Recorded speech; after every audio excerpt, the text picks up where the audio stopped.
श्री कृष्ण गोविंद हरे मुरारी, हे नाथ नारायण वासुदेवा। श्रीमद् भागवत की कथा के एकादश स्कंद का ये 28वां अध्याय है। श्रीमन्नारायण नारायण नारायण। भगवान श्री कृष्ण कहते हैं कि हे उद्धव जी, यद्यपि व्यवहार में पुरुष और प्रकृति, दृष्टा और दृश्य के भेद से दो प्रकार का जगत जान पड़ता है, तथापि परमार्थ दृष्टि से देखने पर यह सब एक अधिष्ठान स्वरूप ही है। इसीलिए किसी के शांत, घोर और मूढ़ स्वभाव तथा उनके अनुसार कर्मों की न स्तुति करनी चाहिए और न निंदा। सर्वदा अद्वितीय दृष्टि रखनी चाहिए। जो पुरुष दूसरों के स्वभाव और उनके कर्मों की प्रशंसा अथवा निंदा करते हैं, वे शीघ्र ही अपने यथार्थ परमार्थ साधन से च्युत हो जाते हैं, क्योंकि साधन तो द्वैत के अभिनिवेश का, उसके प्रति सत्यत्व बुद्धि का निषेध करता है, और प्रशंसा तथा निंदा उसके सत्यता के भ्रम को और भी दृढ़ करती है। हे उद्धव जी, सभी इंद्रियां राजस अहंकार के कार्य है। जब वे निद्रित हो जाती है, तब शरीर का अभिमानी जीव चेतना शून्य हो जाता है, अर्थात उसे बाहरी शरीर की स्मृति नहीं रहती। उस समय यदि मन बच रहा, तब तो वह सपने के झूठे दृश्यों में भटकने लगता है और वह भी लीन हो गया है। तब तो जीव मृत्यु के समान गाढ़ निद्रा सुषुप्ति में लीन हो जाता है। वैसे ही जब जीव अपने अद्वितीय आत्म स्वरूप को भूलकर नाना वस्तुओं का दर्शन करने लगता है, तब वह स्वप्न के समान झूठे दृश्यों में फंस जाता है अथवा मृत्यु के समान अज्ञान में लीन हो जाता है। हे उद्धव जी, जब द्वैत नाम की कोई वस्तु ही नहीं है, तब उसमें अमुक वस्तु भली है और अमुक बुरी, अथवा इतनी भली और इतनी बुरी है, यह प्रश्न ही नहीं उठ सकता। विश्व की सभी वस्तुएं वाणी से कही जा सकती है अथवा मन से सोची जा सकती है। इसीलिए दृश्य एवं अनित्य होने के कारण उनका मिथ्यात्व तो स्पष्ट ही है। परछाई, प्रतिध्वनि और सीपी आदि में चांदी आदि के आभास यद्यपि है, तो सर्वदा मिथ्या, परंतु उनके द्वारा मनुष्य के हृदय में भय, कंप आदि का संचार हो जाता है। वैसे ही देहादि सभी वस्तुएं हैं तो सर्वदा मिथ्या ही, परंतु जब तक ज्ञान के द्वारा उनकी असत्यता का बोध नहीं हो जाता, उनकी आत्यंतिक निवृत्ति नहीं हो जाती, तब तक ये भी अज्ञानियों को भयभीत करती रहती है। उद्धव जी, जो कुछ प्रत्यक्ष या परोक्ष वस्तु है, वह आत्मा ही है। वह सर्वशक्तिमान भी है। जो कुछ विश्व सृष्टि प्रतीत हो रही है, इसका वह निमित्त कारण तो है ही, उपादान कारण भी है, अर्थात वही विश्व बनता है और वही बनाता भी है, वही रक्षक है और रक्षित भी वही है। सर्वात्मा भगवान ही इसका संहार करते हैं और जिसका संहार होता है वह भी वे ही है। अवश्य ही व्यवहार दृष्टि से देखने पर आत्मा इस विश्व से भिन्न है, परंतु आत्म दृष्टि से उसके अतिरिक्त और कोई वस्तु ही नहीं है।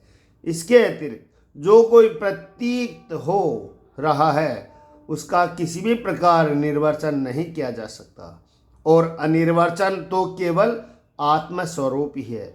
इसलिए आत्मा में सृष्टि, स्थिति, संहार अथवा अध्यात्म, अधिदेव और अधिभूत, ये तीन प्रकार की प्रत्ययां सर्वदा निर्मूल ही है।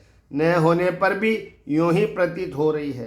यह सत्व रज और तम के कारण प्रतीत होने वाली दृष्टा दर्शन दृश्य आदि की त्रिविधता माया का खेल है। उद्धव जी, तुमसे मैंने ज्ञान और विज्ञान की उत्तम स्थिति का वर्णन किया है। जो पुरुष मेरे इन वचनों का रहस्य जान लेता है वह न तो किसी की प्रशंसा करता है और न निंदा। वह जगत में सूर्य के समान समभाव से विचरता रहता है।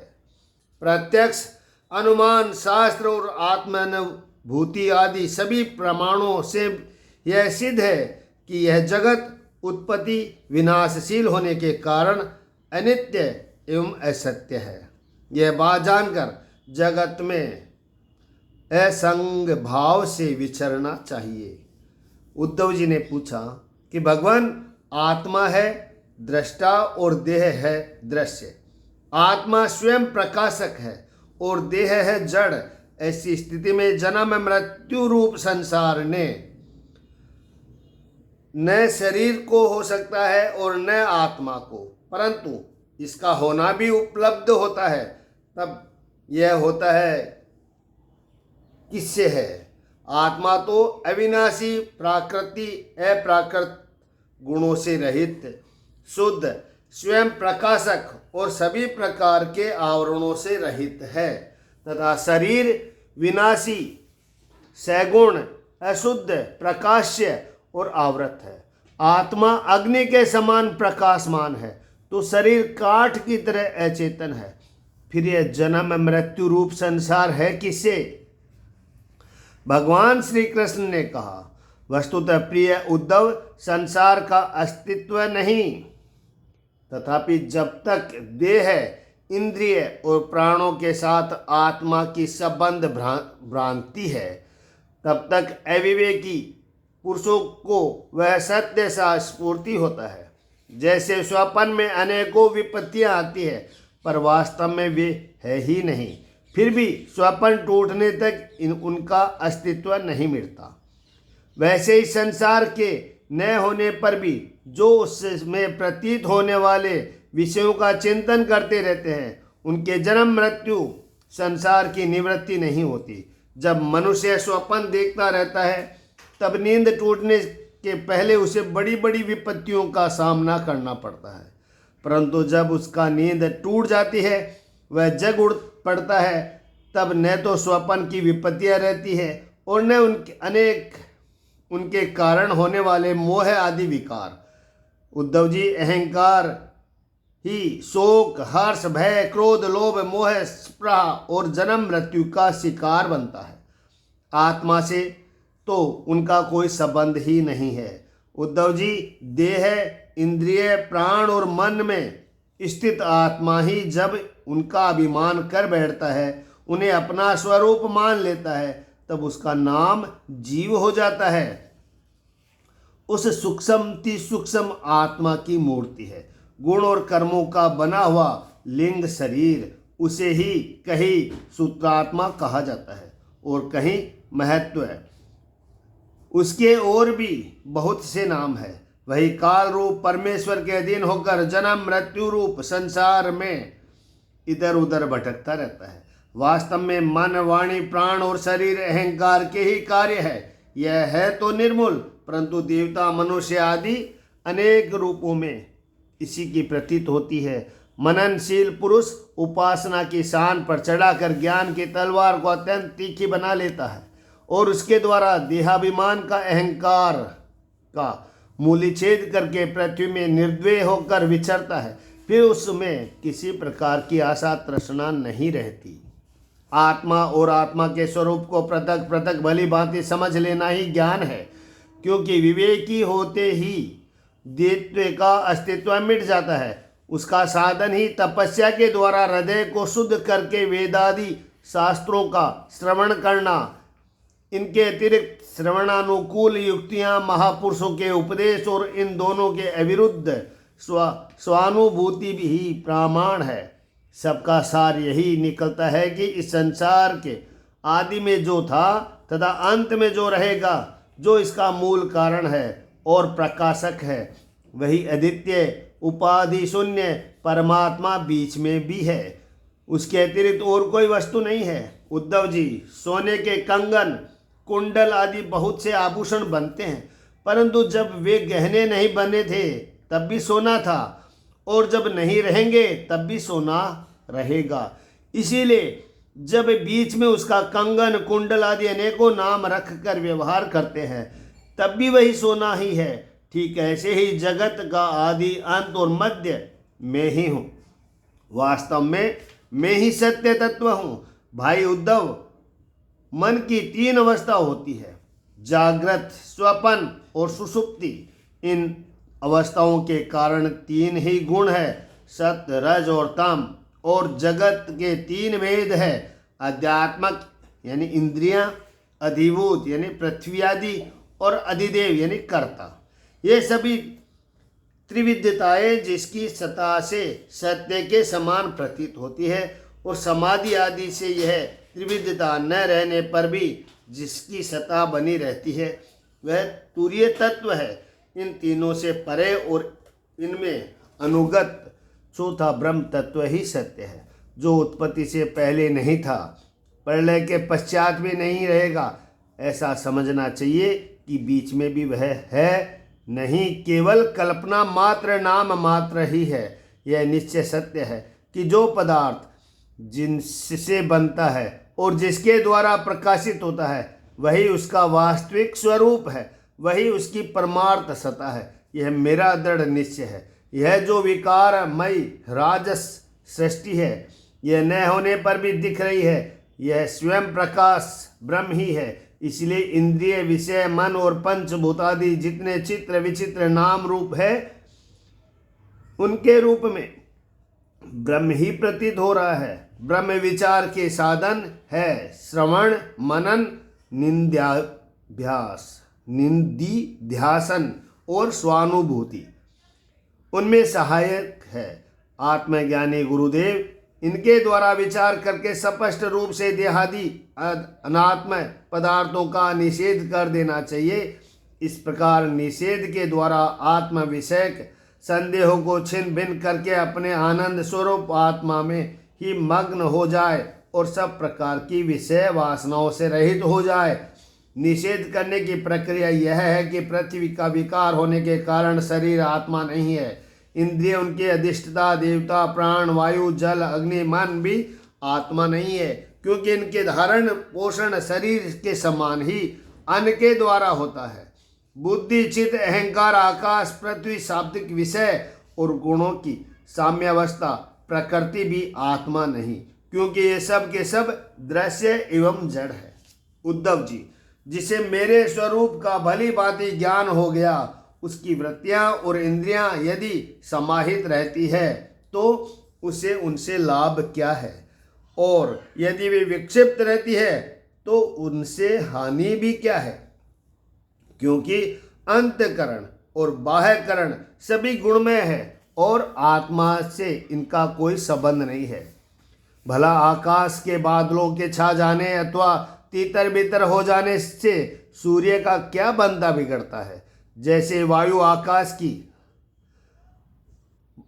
आकाश को सुखा नहीं सकती, आग जला नहीं सकती, जल भिगो नहीं सकता, धूल धुएं मेट मेला नहीं कर सकते, और ऋतुओं के गुण गर्मी सर्दी आदि उसे प्रभावित नहीं कर सकते, क्योंकि ये सब आने जाने वाले क्षणिक भाव है। और आकाश इन सब को एक रस अधिष्ठान है। वैसे ही सतगुण, रजोगुण और तमोगुण की वृत्तियां तथा कर्म अविनाशी आत्मा का स्पर्श नहीं कर पाते। वह तो इनसे सर्वथा परे है।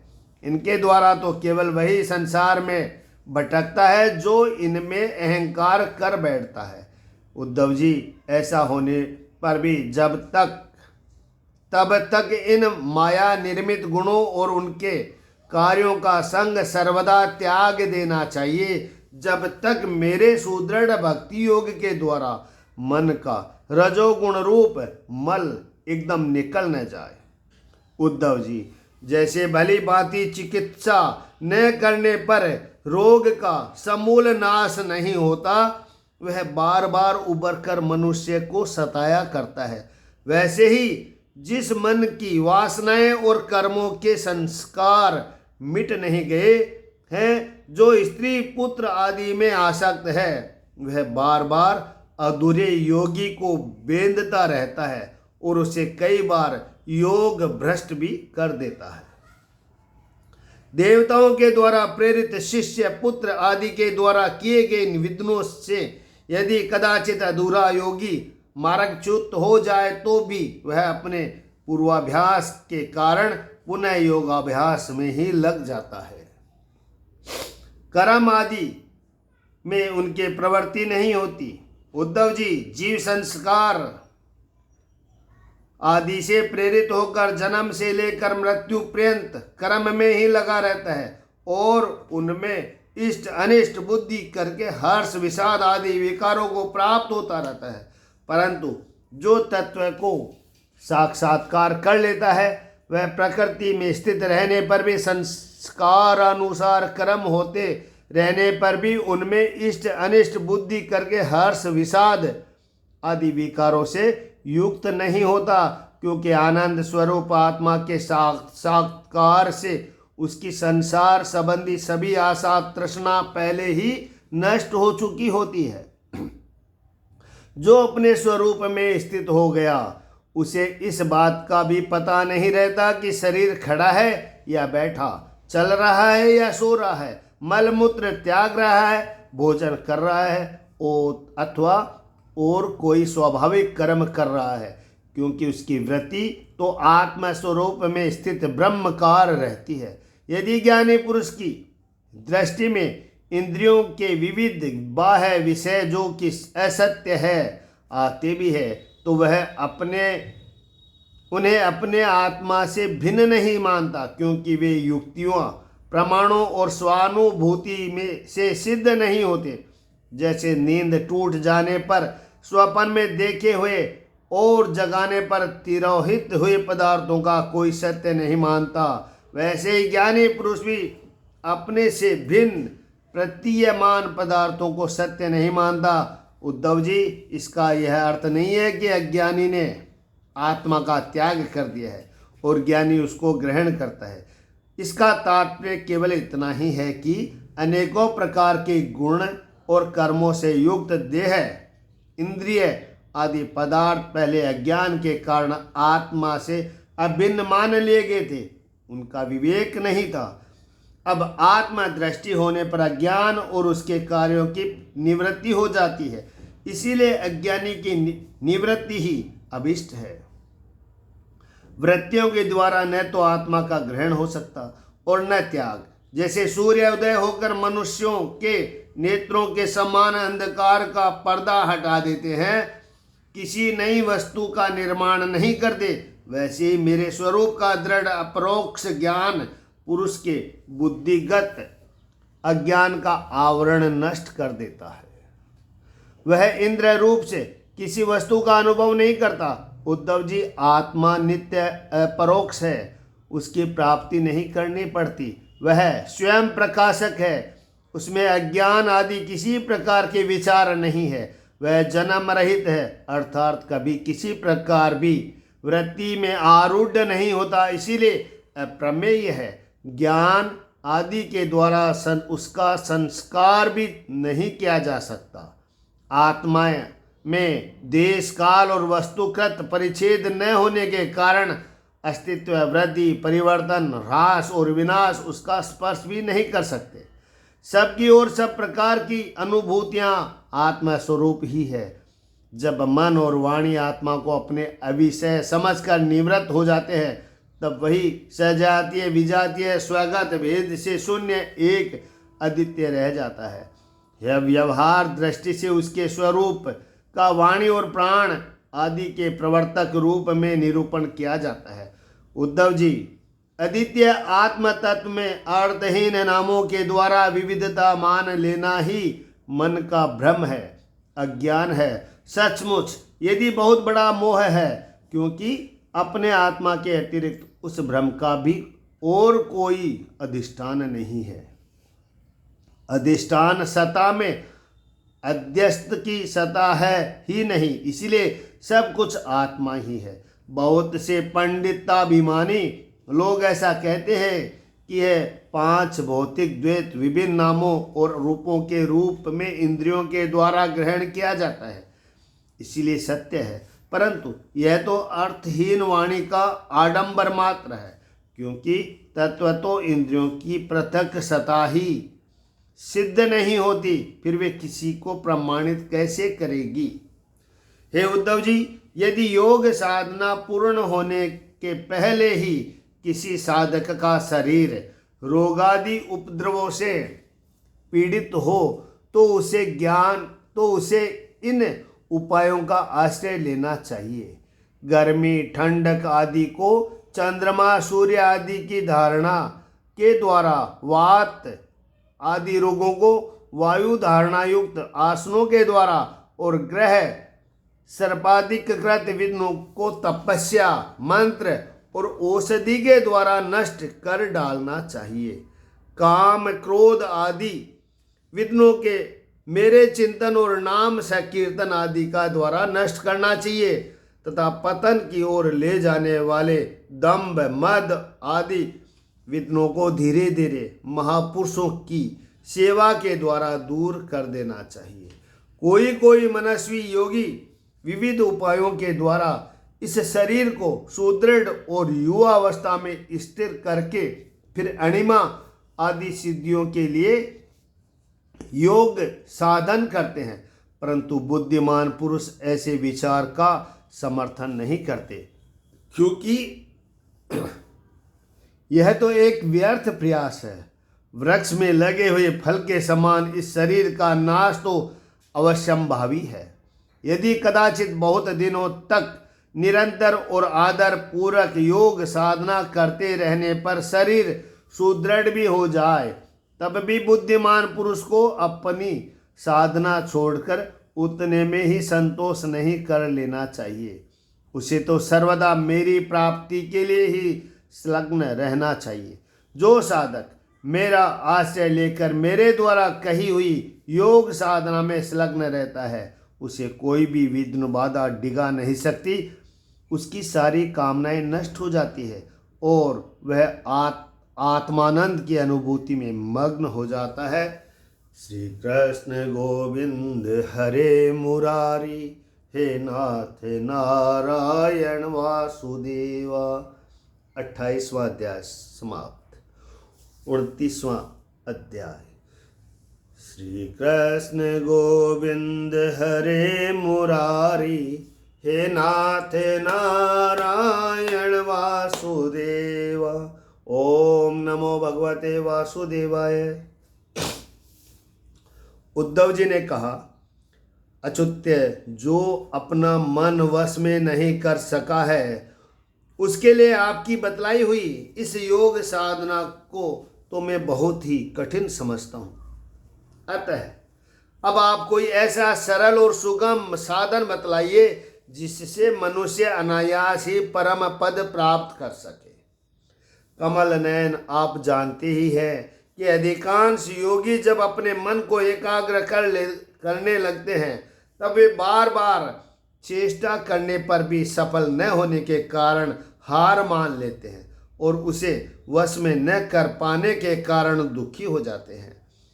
पदलोचन, आप विश्वेश्वर है, आपके ही द्वारा सारे संसार का नियमन होता है। इसी से सारा सार विचार में चतुर मनुष्य आपके आनंद वर्षी चरण कमलों की शरण लेते हैं और अनायास ही सिद्धि को प्राप्त कर लेते हैं। आपकी माया उनका कुछ नहीं बिगाड़ सकती, क्योंकि उन्हें योग साधन और कर्मानुष्ठान अभिमान नहीं होता। परंतु जो आपके चरणों का आश्रय नहीं लेते, वे योगी और कर्मी अपने साधन के घमंड से फूल जाते हैं और अवश्य ही आपकी माया ने उनकी मति हर ली है। हे प्रभु, आप सबके हितैषी सूर्यदेव हैं। आप अपने अनंत शरणागत बलि और आदि सेवकों के अधीन हो जाए, यह आपके लिए कोई आश्चर्य की बात नहीं है, क्योंकि आपने रामावतार ग्रहण करके प्रेमवश वानरों से भी मित्रता का निर्वाह किया है।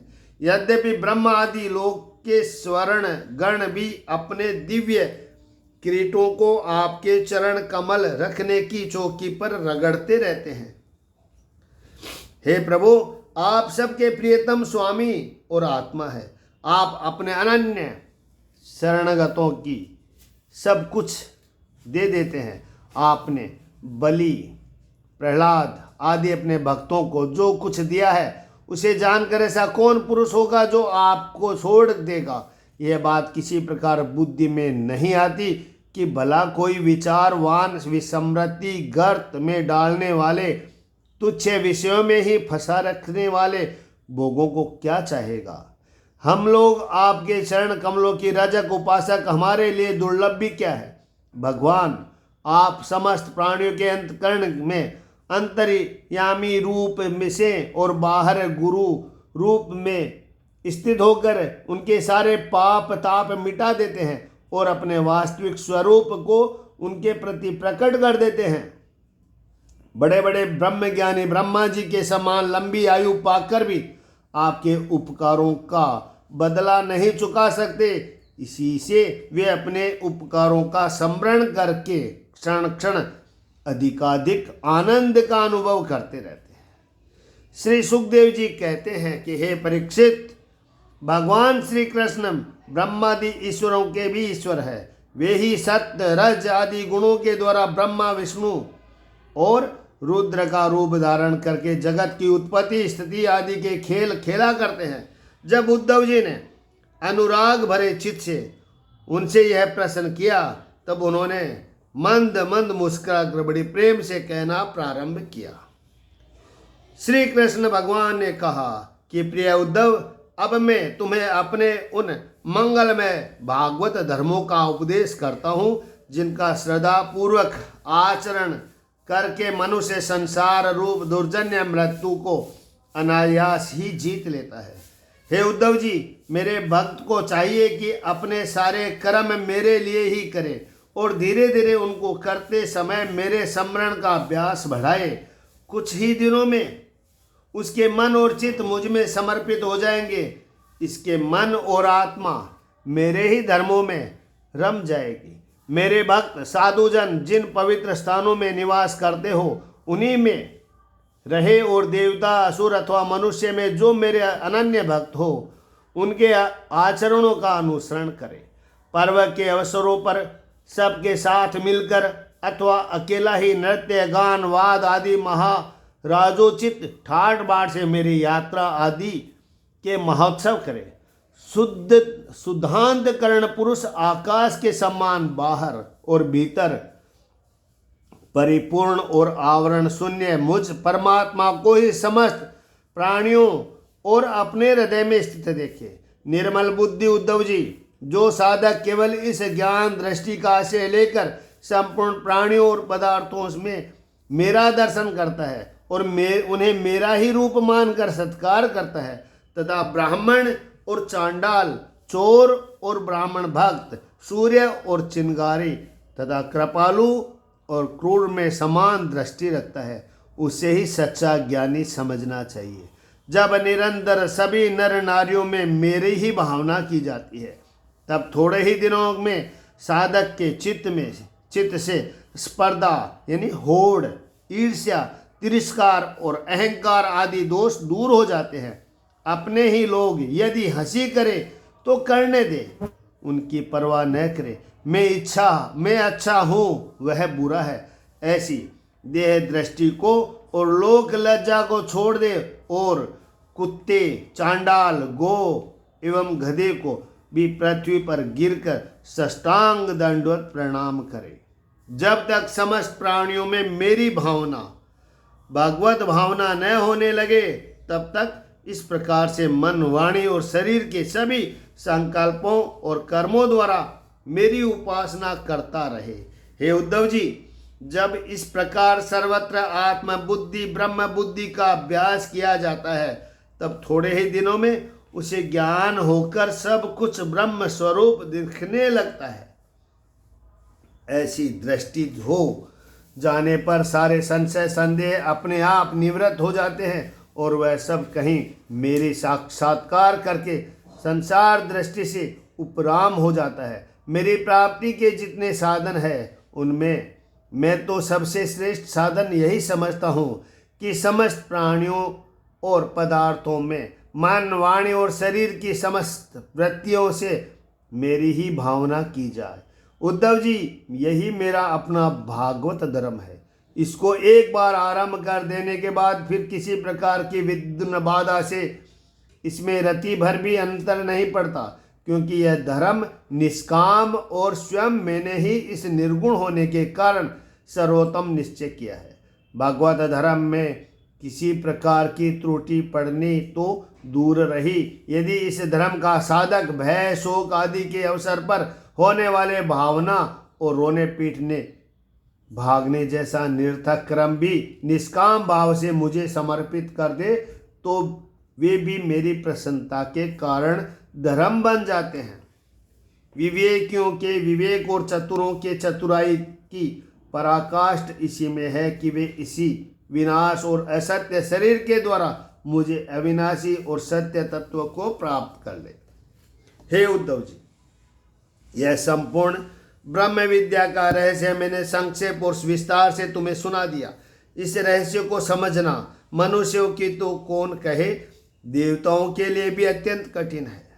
मैंने जिस सुस्पष्ट और युक्ति युक्त ज्ञान का वर्णन बार बार किया है, इसके मर्म को जो समझ लेता है उसके हृदय की संशय ग्रंथियां छिन्न भिन्न हो जाती है और वह मुक्त हो जाता है। मैंने तुम्हारे प्रश्न का भली भांति खुलासा कर दिया। जो पुरुष हमारे प्रश्नोत्तर को विचार पूर्वक धारण करेगा वह वेदों के भी परम रहस्य सनातन पर ब्रह्म को प्राप्त कर लेगा। जो पुरुष मेरे भक्त को इसी भली भांति स्पष्ट करके समझाएगा उसे ज्ञान दाता को मैं प्रसन्न मन से अपना स्वरूप तक दे डालूंगा, उसे आत्मज्ञान करा दूंगा। हे उद्धव जी, यह तुम्हारा और मेरा संवाद स्वयं तो परम पवित्र है ही, दूसरों को भी पवित्र करने वाला है। जो प्रतिदिन इसका पाठ करेगा और दूसरों को सुनाएगा वह इस ज्ञान दीप के द्वारा दूसरों को मेरा दर्शन कराने के कारण पवित्र हो जाएगा। जो कोई एकाग्र चित्त से इस श्रद्धा पूर्वक नित्य सुनेगा उसे मेरी पराभक्ति प्राप्त होगी और वह कर्म बंधन से मुक्त हो जाएगा। प्रिय सखे, तुमने भली भांति ब्रह्मा का स्वरूप समझ लिया है न, और तुम्हारे चित्त का मोह और शोक तो दूर हो गया है न। तुम इस दाम्भिक, नास्तिक, सट, अश्रद्धालु, भक्तिहीन और उद्धत पुरुष को कभी मत देना। जो इन दोषों से रहित हो, ब्राह्मण भक्त हो, प्रेमी हो, साधु स्वभाव हो, जिसका चरित्र पवित्र हो, उसी को यह प्रसंग सुनाना चाहिए। यदि शूद्र और स्त्री भी मेरे प्रति प्रेम भक्ति रखते हो तो उन्हें भी इसका उपदेश करना चाहिए। जैसे दिव्य अमृत पान कर लेने पर कुछ भी पीना शेष नहीं रहता, वैसे ही यह जान लेने पर जिज्ञासु के लिए और कुछ भी जानना शेष नहीं रहता। प्यारे उद्धव, मनुष्य को ज्ञान, कर्म, योग, वाणिज्य और राजदंडादि से क्रम से मोक्ष, धर्म, काम और अर्थ रूप फल प्राप्त होते हैं, परंतु तुम्हारे जैसे अनंत भक्तों के लिए वह चारों प्रकार का फल केवल मैं ही हूँ। जिस समय मनुष्य समस्त कर्मों का परित्याग करके मुझ आत्मसमर्पण कर देता है उस समय वह मेरा विशेष माननीय हो जाता है और मैं उसे उसके जीवत्व से छुड़ाकर अमृत स्वरूप मोक्ष की प्राप्ति करा देता हूँ और वह मुझसे मिलकर मेरा स्वरूप हो जाता है। श्री सुखदेव जी कहते हैं कि हे परीक्षित, अब उद्धव जी के योग मार्ग का पूरा उपदेश प्राप्त कर चुके हैं। भगवान श्री कृष्ण की बात सुनकर उनकी आंखों में आंसू उमड़ पड़े। प्रेम की बाढ़ से गला रूंध गया। चुपचाप हाथ जोड़े रह गए और वाणी से कुछ बोला न गया।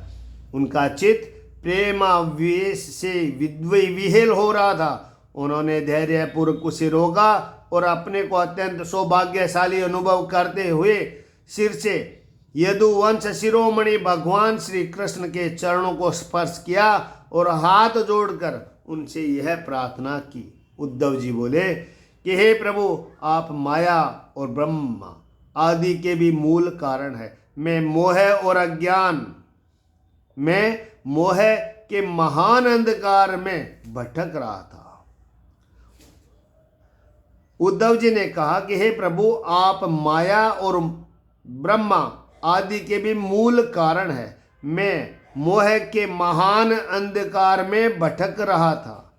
आपके सत्संग से वह सदा के लिए भाग गया। भला जो अग्नि के पास पहुंच गया, उसके सामने क्या शीत, अंधकार और उसके कारण होने वाले भय ठहर सकते हैं? भगवान, आपकी मोहिनी माया ने मेरा ज्ञान दीप छीन लिया था, परंतु आपने कृपा करके वह फिर अपने सेवक को लौटा दिया। आपने मेरे ऊपर महान अनुग्रह की वर्षा की है। ऐसा कौन होगा जो आपके इस कृपा प्रसाद का अनुभव करके भी आपके चरण कमलों की शरण छोड़ दे और किसी दूसरे का सहारा ले?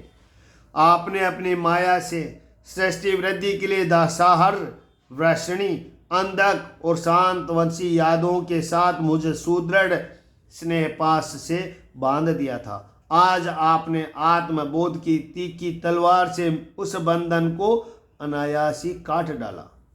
महायोगेश्वर, मेरा आपको नमस्कार है। अब आप कृपा करके मुझे शरणागत को ऐसी आज्ञा दीजिए जिससे आपके चरण कमलों में मेरी अनन्य भक्ति बनी रहे।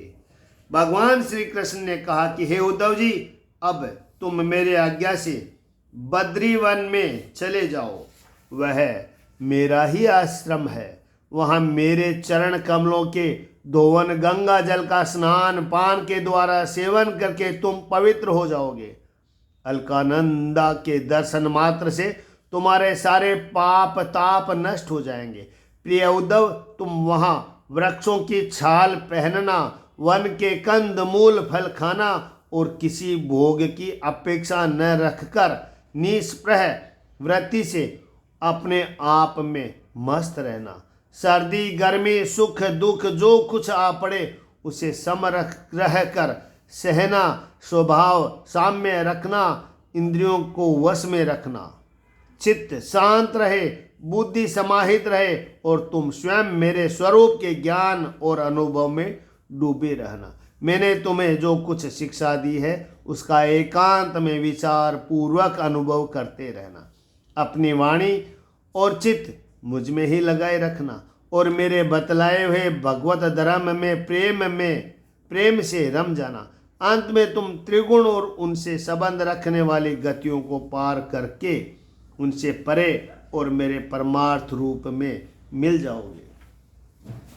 श्री सुखदेव जी कहते हैं कि हे परीक्षित, भगवान श्री कृष्ण के स्मरण का ज्ञान संसार के भेद भ्रम को छिन्न भिन्न कर देता है। जब उन्होंने स्वयं उद्धव जी को ऐसा उपदेश किया तो उन्होंने उनके परिक्रमा की और उनके चरणों पर सिर रख दिया। इसमें संदेह नहीं कि उद्धव जी संयोग वियोग से होने वाले सुख दुख के जोड़ से परे थे, क्योंकि वे भगवान के निद्वंद चरणों की शरण ले चुके थे। फिर भी वहाँ से चलते समय उनका चित्त प्रेमावेश से भर गया। उन्होंने अपने नेत्रों की झरती हुई अश्रुधारा से भगवान के चरण कमलों को भिगो दिया। परीक्षित, भगवान के प्रति प्रेम करके उसका त्याग करना संभव नहीं है। उन्हीं के वियोग की कल्पना से उद्धव जी कातर हो गए, उनका त्याग करने में समर्थ न हुए, बार बार विहल होकर मूर्छित होने लगे। कुछ समय बाद उन्होंने भगवान श्री कृष्ण के चरणों की पादुकाएं अपने सिर पर रख ली और बार बार भगवान के चरणों में प्रणाम करके वहाँ से प्रस्थान किया। भगवान के परम प्रेमी भक्त उद्धव जी हृदय में उनके दिव्य छवि धारण किए बद्रिकाश्रम पहुँचे और वहाँ उन्होंने तपोमय जीवन व्यतीत करके जगत के एकमात्र हितैषी भगवान श्री कृष्ण के उपदेशानुसार उनकी स्वरूप भूता परम गति प्राप्त की। भगवान शंकर आदि योगेश्वर भी सच्चिदानंद स्वरूप भगवान श्री कृष्ण के चरणों की सेवा किया करते हैं। उन्होंने स्वयं श्री मुख से अपने परम प्रेमी भक्त उद्धव के लिए इस ज्ञानामृत का वितरण किया। यह ज्ञानामृत आनंद महासागर सार है। जो श्रद्धा के साथ इसका सेवन करता है वह तो मुक्त हो ही जाता है, उसके संग के सारा जगत मुक्त हो जाता है। परीक्षित, जैसे भोरा विभिन्न पुष्पों से उसका सार सार मधु संग्रह कर लेता है, वैसे स्वयं वेदों का प्रकाशित करने वाले भगवान श्री कृष्ण ने भक्तों को संसार से मुक्त करने के लिए यह ज्ञान और विज्ञान का सार निकाला है। उन्होंने जरा रोग आदि भय की निवृत्ति के लिए क्षीर समुद्र से अमृत भी निकाला था तथा उन्हें क्रमशः अपने निवृत्ति मार्गी और प्रवृत्ति मार्गी भक्तों को पिलाया। वे ही पुरुषोत्तम भगवान श्री कृष्ण सारे जगत के मूल कारण है। मैं उनके चरणों में नमस्कार करता हूँ। 29वां अध्याय समाप्त। पुरुषोत्तम श्री राम की जय हो, श्री कृष्ण भगवान की जय हो।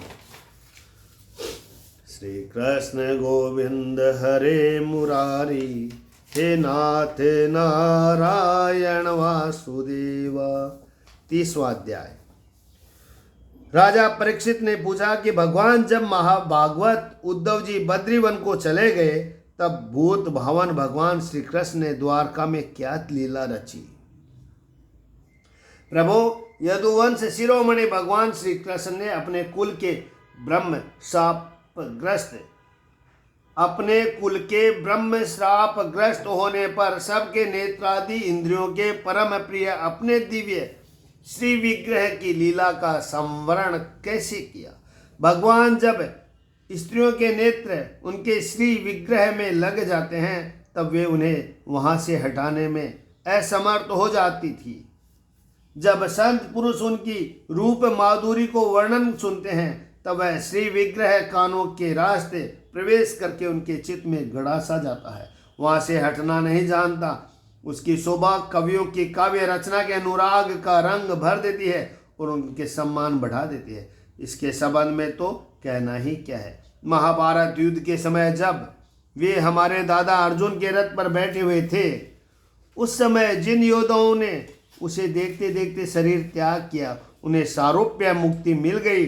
उन्होंने अपना ऐसा अद्भुत श्री विग्रह किस प्रकार अंतर्ध्यान किया। श्री सुखदेव जी कहते हैं कि हे परीक्षित, जब भगवान श्री कृष्ण देखा कि आकाश, पृथ्वी और अंतरिक्ष में बड़े बड़े उत्पात अपशुकन हो रहे हैं, तब उन्होंने सुधर्मा सभा में उपस्थित सभी यदुवंशियों से यह बात कही। श्रेष्ठ यदुवंशियों, यह देखो, द्वारका में बड़े बड़े भयंकर उत्पात होने लगे। ये साक्षात यमराज की ध्वजा के समान हमारे अनिष्ट के सूचक है। अब हमें यहाँ घड़ी दो घड़ी भी नहीं ठहरना चाहिए। स्त्रियां, बच्चे और बूढ़े यहाँ से शंखो द्वार क्षेत्र में चले जाए और हम लोग प्रवास क्षेत्र में चले। आप सब जानते हैं कि वहाँ सरस्वती पश्चिम की ओर बहकर समुद्र में जा मिली है। वहाँ हम स्नान करके पवित्र होंगे, उपवास करेंगे और एकाग्रचित हो से स्नान आदि चंदन आदि सामग्रियों से देवताओं की पूजा करेंगे। वहाँ स्वस्ति वाचन के बाद हम लोग गो, भूमि, सोना, वस्त्र, हाथी, घोड़े, रथ और घर आदि के द्वारा महात्मा ब्राह्मणों का सत्कार करेंगे। यह विधि सब प्रकार से अमंगल का नाश करने वाली है और परम मंगल की जननी है। श्रेष्ठ यदुवंशियों, देवता, ब्राह्मण और गो की पूजा ही प्राणियों के जन्म का परम लाभ है। परीक्षित, सभी वृद्ध यदुवंशियों ने भगवान श्री कृष्ण की यह बात सुनकर तथास्तु कहकर उसका अनुमोदन किया, परंतु नौकाओं से समुद्र पार करके रथों द्वारा प्रभा क्षेत्र की यात्रा की। परीक्षित, सभी वृद्ध यदुवंशियों ने भगवान श्री कृष्ण की यह बात सुनकर तथास्तु कहकर उसका अनुमोदन किया और तुरंत नौकाओं से समुद्र पार करके रथों द्वारा प्रभा क्षेत्र की यात्रा की। वहां पहुंचकर यादवों ने यदुवंश शिरोमणि भगवान श्री कृष्ण के आदेशानुसार बड़ी श्रद्धा और भक्ति से शांति पाठ आदि तथा और भी सब प्रकार के मंगल कृत्य किए। यह सब तो उन्होंने किया, परंतु देव ने उनकी बुद्धि हर ली और वे उस मेरेयक नामक मदिरा का पान करने लगे, जिसके नशे से बुद्धि भ्रष्ट हो जाती है। वह पीने में तो अवश्य मीठी लगती है, परंतु परिणामों में सर्वनाश करने वाली है। उस तीव्र मदिरा के पान से सबके सब उन्मुक्त हो गए और वे घमंडी वीर एक दूसरे से लड़ने झगड़ने लगे। सच पूछो तो श्री कृष्ण की माया से वे मुड हो रहे थे। उस समय वे क्रोध से भरकर एक दूसरे पर आक्रमण करने लगे और धनुष बाण तलवार भाला गदा तोमर रष्टि आदि अस्त्र शस्त्रों से वहां समुद्र तट पर ही एक दूसरे से भिड़ गए। मत वाले यदुवंशी रथों हाथियों घोड़ों गधों ऊंटों खच्चरों बैलों भैंसों और मनुष्यों पर भी सवार होकर एक दूसरे को बाणों से घायल करने लगे, मानो जंगली हाथी एक दूसरे पर दांतों से चोट कर रहे हैं। सबकी सवारियां पर ध्वजाएं फहरा रही थी। पैदल सैनिक भी आपस में उलझ रहे थे। प्रद्युमन साब से, अकूरजी भोज से, अनिरुद्ध सात्यकी से, सुभद्र संग्रामजीत से, भगवान श्री कृष्ण के भाई गद उसी नाम के उसके पुत्र से और सुमित्र सूरत से युद्ध करने लगे। ये सब बड़े भयंकर योद्धा थे और क्रोध में भरकर एक दूसरे का नाश करने पर तुल गए थे।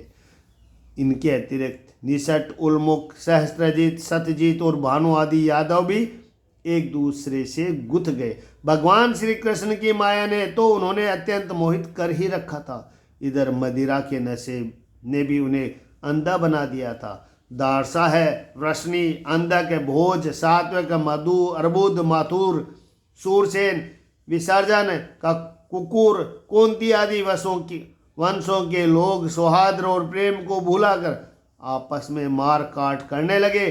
मुड्डतावस पुत्र पिता का भाई, मुड्डतावस पुत्र पिता का भाई, भाई का भांजा मामा का, नाती नाना का, मित्र मित्र का, सूर्योदय सूर्योदय का, चाचा भतीजे का तथा एक गोत्र वाले आपस में एक दूसरे का खून करने लगे। अंत में जब उनके सब बाण समाप्त हो गए, धनुष टूट गए और शास्त्रास्त्र नष्ट भ्रष्ट हो गए, तब उन्होंने अपने हाथों से समुद्र तट पर लगी हुई एरका नाम की घास उखाड़नी शुरू की। यह वही घास थी जो ऋषियों के श्राप के कारण उत्पन्न हुए लोहमय मूसल के चूरे से पैदा हुई थी। हे राजन, उनके हाथों में आते ही वह घास व्रज के समान कठोर मुद्गरों के रूप में परिणित हो गई। अब वे रोष में भरकर उसी घास के द्वारा अपने विपक्षियों पर प्रहार करने लगे। भगवान श्री कृष्ण ने उन्हें मना किया तो उन्होंने उनको और बलराम जी को भी अपना शत्रु समझ लिया। उन आतताइयों की बुद्धि ऐसी मुड हो रही थी कि वे उन्हें मारने के लिए उनकी ओर दौड़ पड़े। कुरुनंदन, अब भगवान श्री कृष्ण और बलराम जी भी क्रोध में भरकर युद्ध भूमि में इधर उधर विचरने और मुट्ठी की मुट्ठी एरर का घास उखाड़ उखाड़ कर उन्हें मारने लगे। एरर का घास की मुट्ठी ही मुदगर के समान चोट करती थी। जैसे बांसों के रगड़ने से उत्पन्न होकर दावानल बांसों को ही भस्म कर देती है, वैसे ही ब्रह्म श्राप से ग्रस्त और भगवान श्री कृष्ण की माया से मोहित यदुवंशियों के स्पर्धा मूलक क्रोध ने उनका ध्वंस कर दिया। जब भगवान श्री कृष्ण ने देखा कि समस्त यदुवंशियों का संहार हो चुका है, तब उन्होंने यह सोचकर संतोष की सांस ली कि पृथ्वी का बचा खुचा भार भी उतर गया। परीक्षित, बलराम जी ने समुद्र तट पर बैठकर एकाग्रचित से आत्मा चिंतन करते हुए अपने आत्मा को आत्म स्वरूप में ही स्थिर कर लिया और मनुष्य शरीर छोड़ दिया। जब भगवान श्री कृष्ण ने देखा कि मेरे बड़े भाई बलराम जी परम पद में लीन हो गए, तब वे एक पीपल के पेड़ के तले जाकर चुपचाप धरती पर ही बैठ गए। भगवान श्री कृष्ण ने उस समय अपने अंग क्रांति से देदीप्यमान चतुर्भुज रूप धारण कर रखा था और धूम से रहित अग्नि के समान दिशाओं को अंधकार रहित प्रकाशमान बना रखे थे। वर्षाकालीन मेघ के समान सांवले शरीर से तपे हुए सोने के समान ज्योति निकल रही थी। वक्षस्थल से वत्स चिन्ह शोभायमान था। वे रेशमी पीतांबर की धोती और वैसा ही दुपट्टा धारण किए हुए थे। बड़ा ही मंगलमय रूप था। मुख कमल पर सुंदर मुस्कान और कपोलों पर नीली नीली अलके बड़े ही सुहावनी लगती थी। कमल के समान सुंदर सुंदर एवं सुकुमार नेत्र थे। कानों में मकराकृत कुंडल झिलमिला रहे थे। कमर में करदनी, कंधे पर यगो पवित्र, माथे पर मुकुट, कलाइयों में कंगन, बाहों में बाजूबंद, वक्षस्थल पर हार, चरणों में नूपुर और अंगुलियों की अंगूठियां और गले में कौस्तुभ मणि शोभायमान हो रही थी। घुटनों तक वनमाला लटकी हुई थी। शंख, चक्र, गदा आदि आयुध मूर्तिमान होकर प्रभु की सेवा कर रहे थे। उस समय भगवान अपनी दाहिनी जांघ पर बायां चरण रख बैठे हुए थे।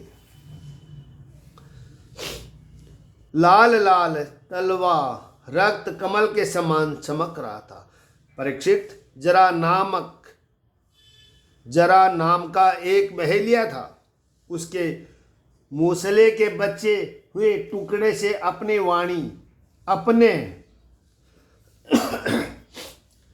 जय श्री कृष्ण। हे परीक्षित, जरा नाम का एक बहेलिया था। उसने मूसल के बचे हुए टुकड़े से अपने बाण की घासी बना ली थी। उसे दूर से भगवान का लाल लाल तलवा हरिण के मुख के समान जान पड़ा। उसने उस सचमुच हरिण समझकर अपने उसी बाण से बींध दिया।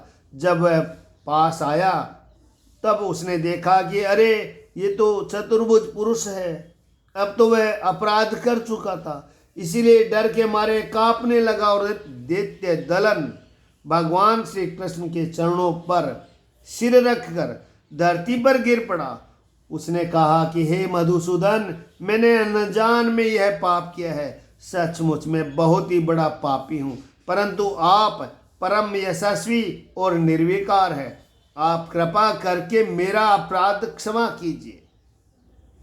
सर्वव्यापक सर्वशक्तिमान प्रभु, आप महात्मा लोग कहा करते हैं कि आपके स्मरण मात्र से मनुष्यों का अज्ञानांधकार नष्ट हो जाता है। बड़े खेद की बात है कि मैंने स्वयं आपका ही अनिष्ट कर दिया। बैकुंठनाथ में निरपराधी हिरण को मारने वाला महापापी हूँ। आप मुझे अभी अभी मार डालिए, क्योंकि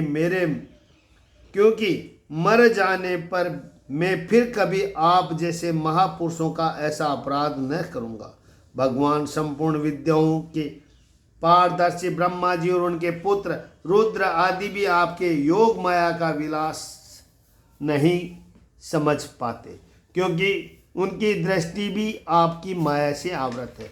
ऐसी अवस्था में हमारे जैसे पाप योनि लोग उसके विषय में कह ही क्या सकते हैं। भगवान श्री कृष्ण ने कहा कि हे जरे, तू डर मत, उठ उठ, यह तो तूने मेरे मन का काम किया है। जा, मेरी आज्ञा से तू उस स्वर्ग में निवास कर जिसकी प्राप्ति बड़े बड़े पुण्यवानों को होती है।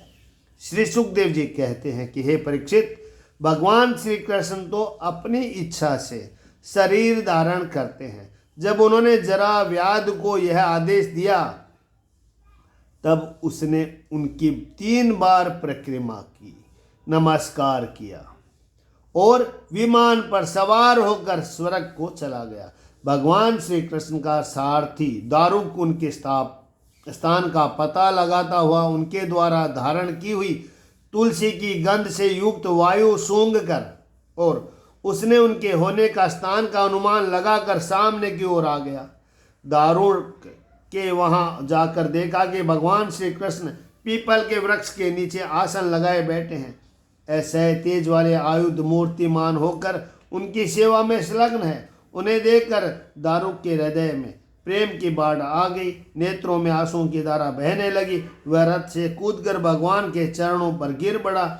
उसने भगवान की से प्रार्थना की, प्रभु, रात्रि के समय चंद्रमा के अस्त हो जाने पर राह चलने वाले की जैसी दशा हो जाती है, आपके चरण कमलों की का दर्शन न पाकर मेरी भी वैसी ही दशा हो गई है। मेरी दृष्टि नष्ट हो गई है, चारों ओर अंधेरा छा गया है। अब न तो मुझे दिशाओं का ज्ञान है और न मेरे हृदय में शांति ही है। परीक्षित, अभी दारुक इस प्रकार कह ही रहा था कि उसके सामने ही भगवान गरुड़ ध्वज रथ पताका और घोड़ों के साथ आकाश में उड़ गया। उसके पीछे पीछे भगवान के दिव्य आयुध भी चले गए। यह सब देखकर दारुक के आश्चर्य की सीमा न रही।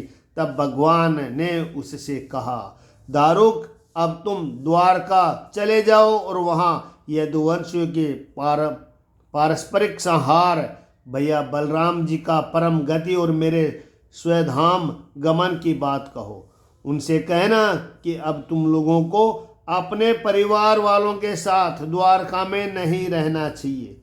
मेरे न रहने पर समुद्र उस नगरी को डुबो देगा। सब लोग अपने अपने धन संपत्ति, कुटुंब और मेरे माता पिता को लेकर अर्जुन के संरक्षण में इंद्रप्रस्थ चले जाए। दारुक, तुम मेरे द्वारा उपदिष्ट भागवत धर्म का आश्रय लो और ज्ञाननिष्ठ होकर सबकी उपेक्षा कर दो तथा इस दृश्य को मेरी माया की रचना समझकर शांत हो जाओ। भगवान का यह आदेश पाकर दारुक ने उनकी परिक्रमा की और उनके चरण कमल अपने सिर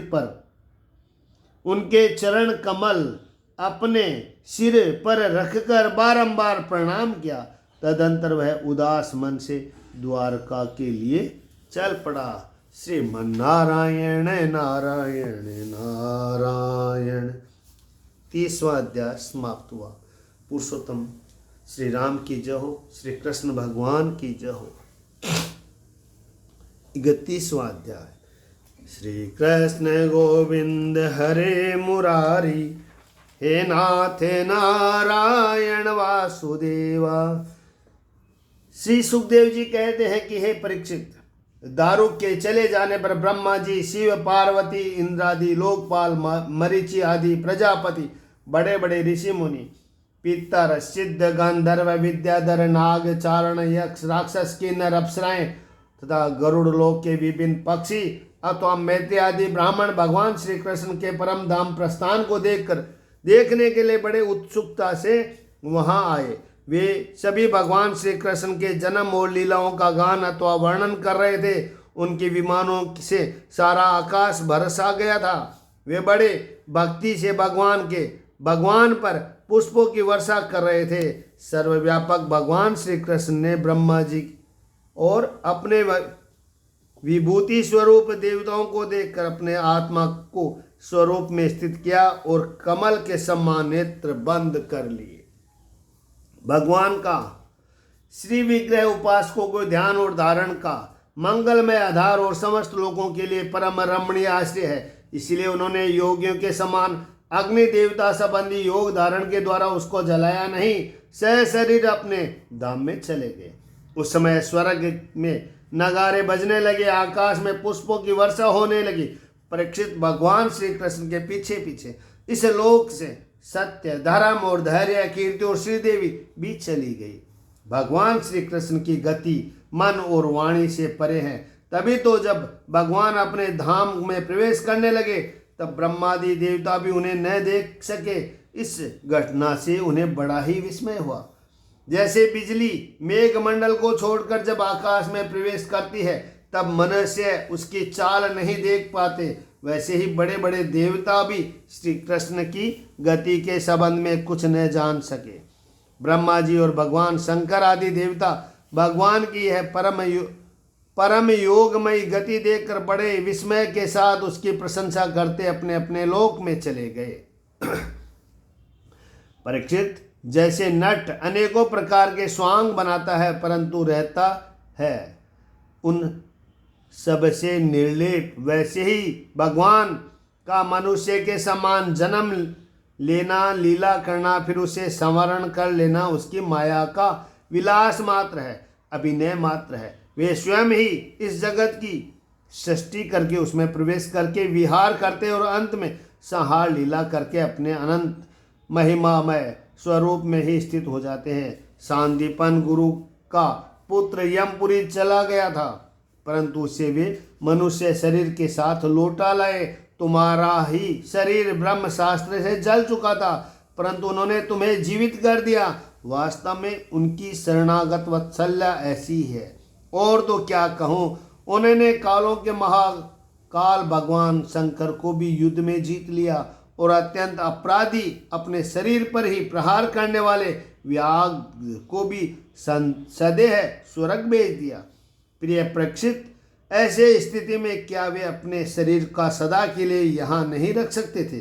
अवश्य ही रख सकते थे। यद्यपि भगवान श्री कृष्ण संपूर्ण जगत की स्थिति, उत्पत्ति और संहार के निरपेक्ष कारण और संपूर्ण शक्तियों के धारण करने वाले हैं, तथापि उन्होंने अपना शरीर को इस संसार में बचा रखने की इच्छा नहीं की। इससे उन्होंने यह दिखाया कि यह मनुष्य शरीर से मुझे क्या प्रयोजन है।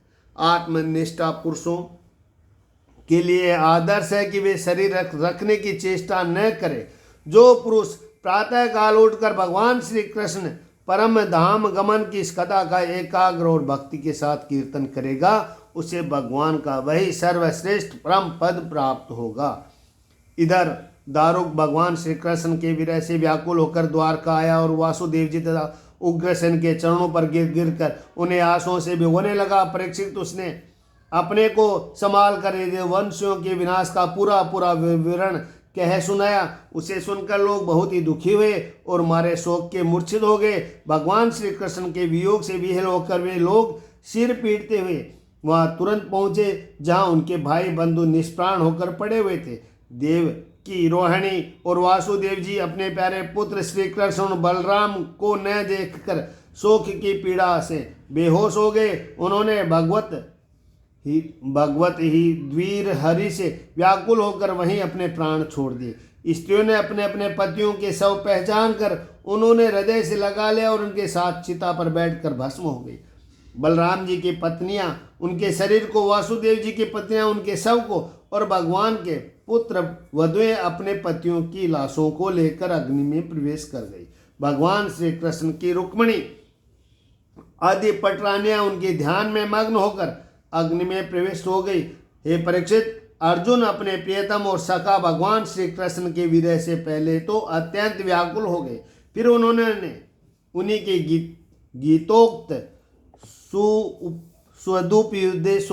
सदुपदेशों का स्मरण करके अपने मन को संभाला। यदुवंश के मृत व्यक्तियों में जिनकी कोई पिंड देने वाला न था, उनका श्राद्ध अर्जुन ने क्रमशः विधि पूर्वक करवाया। महाराज भागवत ने न रहने पर समुद्र के एकमात्र भगवान श्री कृष्ण निवास स्थान छोड़कर एक ही क्षण में सारी द्वारका डुबो दी। भगवान श्री कृष्ण वहाँ अब भी सदा सर्वदा निवास करते हैं। वह स्थान स्मरण मात्र से ही सारे पाप ताप का नाश करने वाला और सर्व मंगलों को भी मंगल बनाने वाला है। प्रिय परीक्षित, पिंडदान के अनंतर बची खुची स्त्रियां, बच्चों और बूढ़ों को लेकर अर्जुन इंद्रप्रस्थ आए। वहां सबको यथायोग्य बसाकर अनिरुद्ध के पुत्र व्रज का राज्याभिषेक कर दिया।